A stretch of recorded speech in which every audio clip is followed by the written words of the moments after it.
seems everybody's cleaning their boat to get ready to leave. Norm is going to take his over to the sandbar just over that way and beach the boat and then clean as much as he can. It's a pretty easy thing to do if you have a catamaran. If it's a monohull like mine, it's called careening and the boat lays over like that, or like, anyway. So a bit more of a thing. I'm finishing cleaning this boat today, and then I'm going to clean my own. So hopefully the wind on this isn't so bad that you can actually hear what I'm saying. See, I have finished cleaning my friend Jesse's boat over there. I've finished up some other stuff with some other people here. And today I get to clean my boat. So yeah, it's been a hot minute since I've properly cleaned the bottom of the boat. We had cold weather and cold water that made it not very pleasant to be in the water. So that wasn't the time to do it. And it's been probably a month since I've touched the bottom of the boat at all. As a consequence, it looks pretty scummy.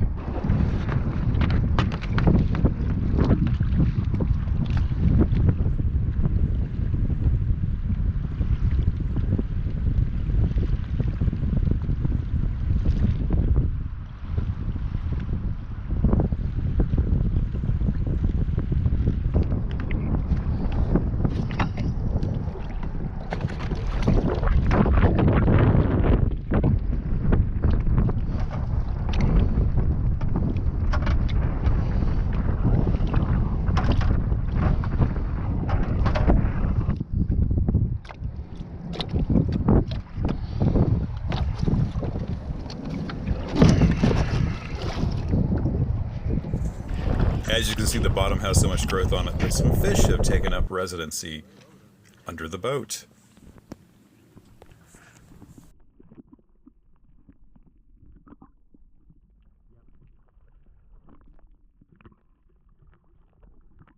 Anchored vessel that's occupied in violation of state law. But, you know, no consequences for these people.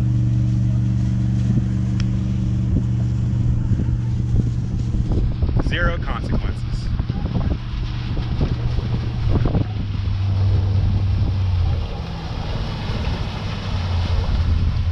See the marker there? Yeah. We're allowed to go faster. Yeah, but you're not supposed to do it with 100 feet of an anchored and occupied vessel. You're But not supposed to be anchored up in here. actually, no, I've called FWC already. I've talked to them about it. Stop dumping your shit in the water. Dump it. I'm not dumping anything in the water, dude. There's your typical South Florida entitled reaction. I use a composting head, so nothing goes in the water.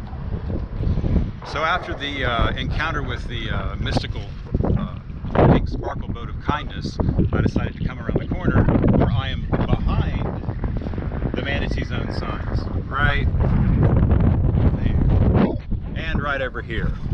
So now they have no excuse other than just sheer aggression. As luck would have it, I dropped anchor right next to this boat as it decided to drag away with the wind again. More unattended boats.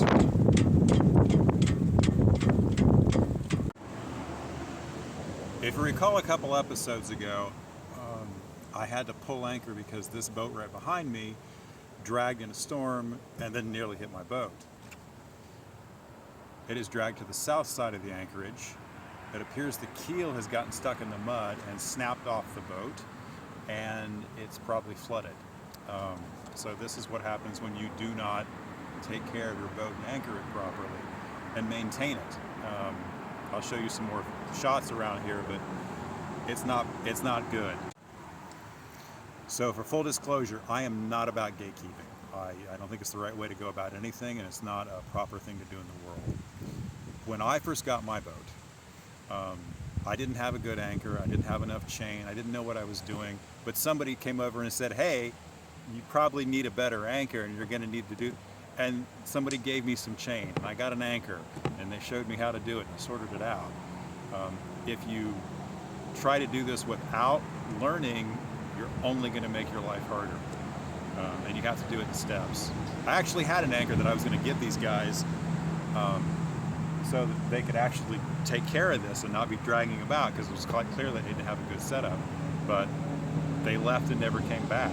Rumor has it that they took off to Colombia or somewhere to go surfing. So here the boat sits with the keel broken off.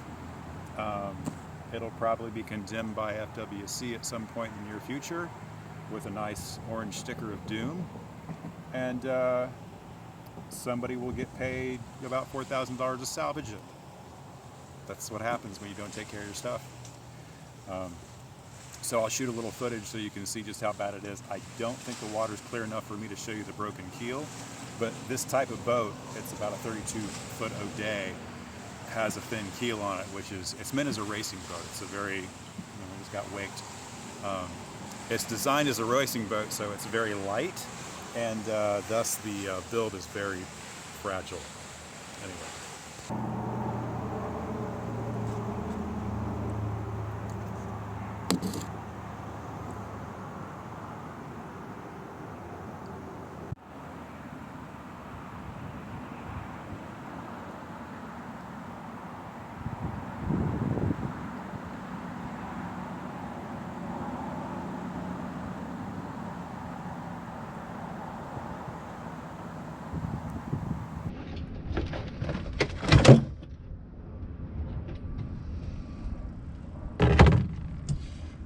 Well, today I'm going to sail down to Jensen. It'll be about 4 hours. I have to get through one bridge, which is the North Fort Pierce Bridge.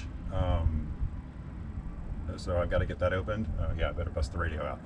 And in a few minutes here, it's going to be anchors up, because in half an hour, the bridge will be opening at 10 o'clock. So I'm going through it.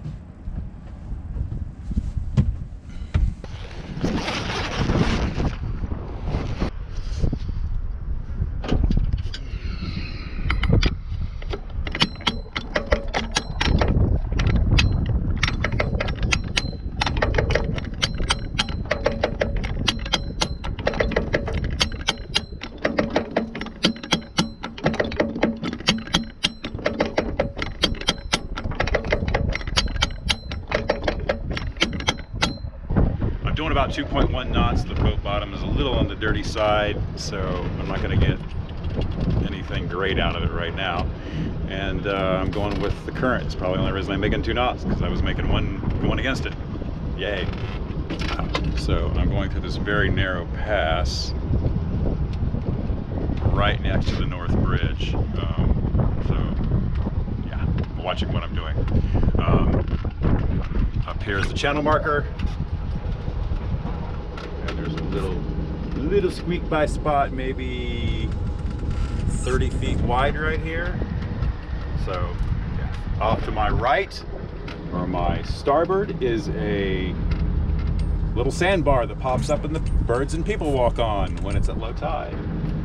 Low tide was at 6:30 this morning, and high tide will be at noon. So I'm going through it about mid-tide. So if I really mung this up, I will have a means to get out of it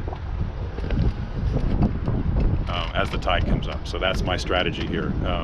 I've just missed the bridge opening at 10 o'clock, so I'm going to go out here to the west side of the channel and anchor.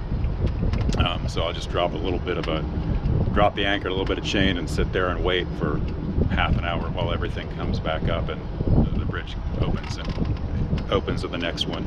So there we go. This bridge has been under construction for some time. I believe it's going to be an 80-foot bridge, if that's what I remember hearing. So that'll be great. An 80-foot fixed bridge means there'll be lots of easy access to get in and out of here. No waiting for bridges. I will admit that waiting for bridges is one of my least favorite things to do about sailing. You are at the mercy of the bridge tender and the current every time you approach a bridge.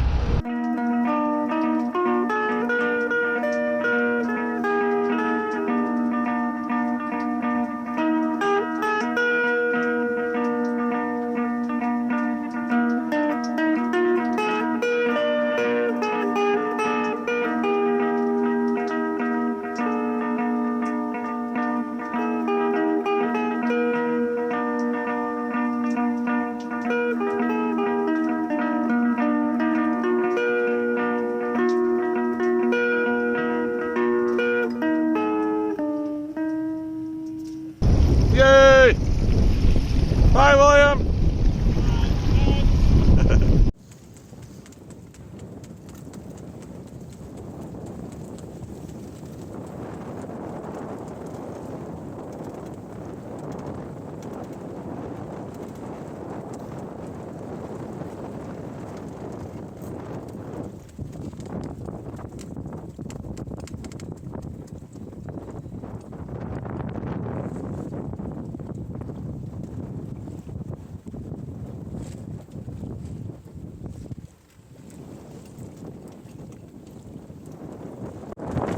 The wind is so close to being on the nose that it's I've got a very narrow degree of sailing going on here. So here's my last pinch point before I get to Jensen Beach. It is the nuclear power plant with the high tension lines going overhead. Let me show you that. So plant way over there, massive towers. I think those are at 100 feet or something like that. But yeah, not the kind of place where you want to have something go wrong. I made it to Jensen Beach with 2 miles to spare to get to the anchorage that I wanted because the wind shifted around from the southeast in such a manner that I couldn't make any headway. It was just beating into it. And as a result, I was in the wind path and the current going out, and it was a bouncy slog all night. I did not sleep at all. Barely. I think maybe an hour. So yeah. So this morning I'm going to do some breakfast, pull myself back together, and then let the batteries come back up, and I'll finish the 2.2 or whatever nautical miles to get up to the anchorage. I still got a package to pick up today. I've got some office work to do. Yeah, so there's my plan.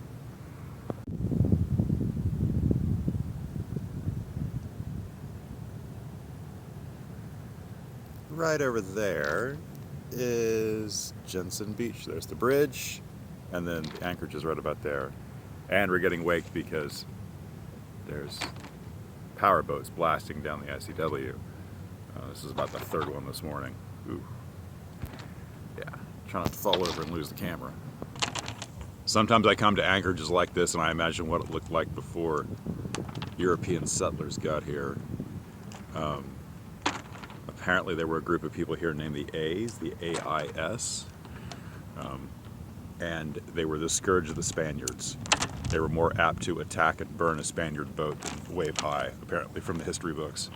So that kept them safe just a hair longer than other tribes. While it is super crappy and windy today, it's probably blowing about 25 knots consistently out of the north. And it's supposed to until sometime, I think Friday night. There's somebody out here kite surfing. So someone's getting some fun and advantage and a plus out of it.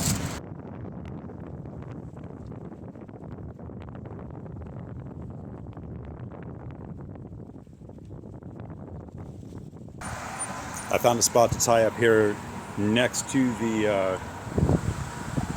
the mooring field house with all the laundry amenities, and my boat is way out there. It was a bit of a trek to get in here, but it was all right.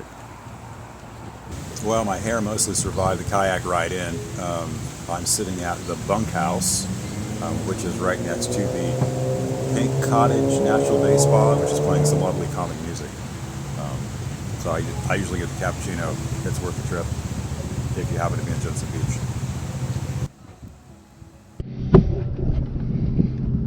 Okay, I'm doing an impromptu sail from Jensen Beach down to Boy Scout Island. It's just north of the St. Lucie Inlet and will stage me better to finish my run down the coast to West Palm and then across to the Caribbean. So, here we go. Just got back. We got a little bit of quiet. We got like 10 knots of wind. Tide's going with us. It's pretty beneficial. So I've already got everything staged, and here I go. Well, this is going to be a very light wind with the tide pleasure sail because we've only got like 10 knots of wind now that I have both the sails up. So, yeah, it's only 4 miles, so it may take a minute, but no big deal. If sailing doesn't teach you anything, patience has to be the minimal of the lessons. Yeah, that sail is not keeping its shape very well. I have to tighten some things up here to optimize the wind. But the head sail is doing quite well. We've got a cold front projected to come through this afternoon, which is going to turn a little rough and bouncy. As soon as that clears, I'm going to pull anchor, pop out, do a 30-mile sail south into West Palm. So that'll give me a much better position. I may run south down to like No Name, which is south of Miami, because the further south you get, the easier it is to come up with the Gulf Stream and the wind. Anything south and west, and you're aimed right at the Bahamas, and you've got your choice of destinations. Last time I went on a friend's boat, we left from No Name, I believe, about 5 or 6 in the morning, and we're there at 3 p.m., something like that. So I'm looking forward to that. The water here is already way clearer and cleaner than anything around Fort Pierce. You can actually see the bottom, and I can see just how nasty the boat bottom still is, because I didn't get a chance to thoroughly clean it before I left. So when I bought the boat, if you recall, it was anchored off of Peanut Island, which is just north of West Palm Beach. I spent enough time around there to know that I don't really care to spend much time there. Let's put it that way. On the upside, the downtown has a lot going on. There's restaurants and a public boat dock and plenty of places to anchor. It's not a bad spot to be if you've got to get some things done. So with that, like, subscribe. I will see you next weekend with a new episode. Yes, I really mean it this time. I really mean this weekend. I think I have enough in the can, or will have enough content to get this done. All right. I will see you next time.